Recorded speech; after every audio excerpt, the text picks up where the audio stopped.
Aujourd'hui, à Comment c'est fait? Les bouteilles et pots de plastique. Rien ne se perd, rien ne se crée, tout se recycle. Que vous achetiez du jus de pomme ou du beurre d'arachide, vous avez sûrement déjà remarqué que les contenants de verre cèdent leur place à ceux de plastique. Les bouteilles et les pots de plastique sont faciles à transporter et ne font pas d'éclat coupant si vous les échappez. Le plastique, c'est fantastique. Plusieurs bouteilles et pots de plastique sont fabriqués à partir de polyéthylène terephthalate ou PET.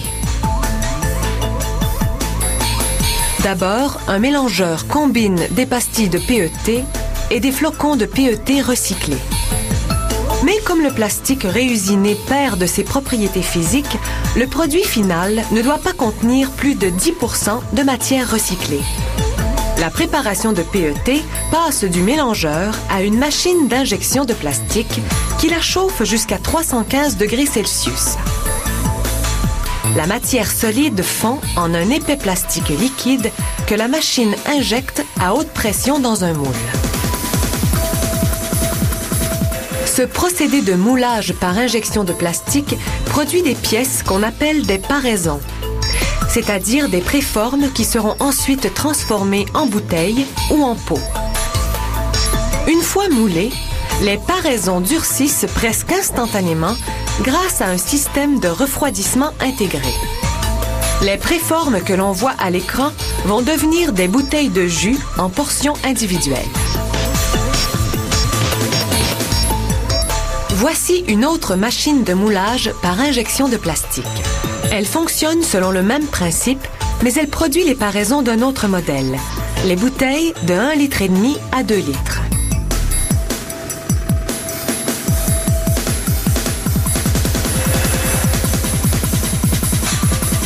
Les paraisons sont ensuite dirigées vers une machine d'extrusion-soufflage. En quelques secondes, cette machine chauffe les paraisons juste assez pour rendre le plastique malléable. Puis, elle y insère une tige afin d'étirer chaque paraison en longueur tout en y soufflant de l'air chaud à très haute pression.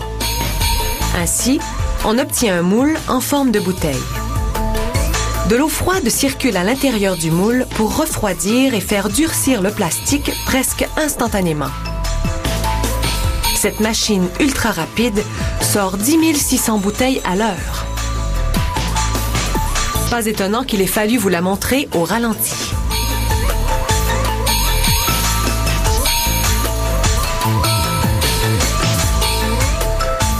Une fois terminées, les bouteilles empruntent un tapis mécanique jusqu'au poste de conditionnement.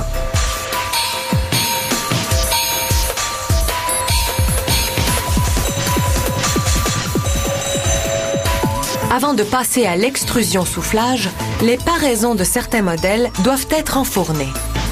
Un technicien règle individuellement l'intensité de chaque lampe du four à infrarouge afin d'appliquer plus ou moins de chaleur à divers points pour modifier l'épaisseur et la forme du plastique. À la sortie du four, les paraisons sont traitées par la machine d'extrusion-soufflage qui en fait des pots d'arachide.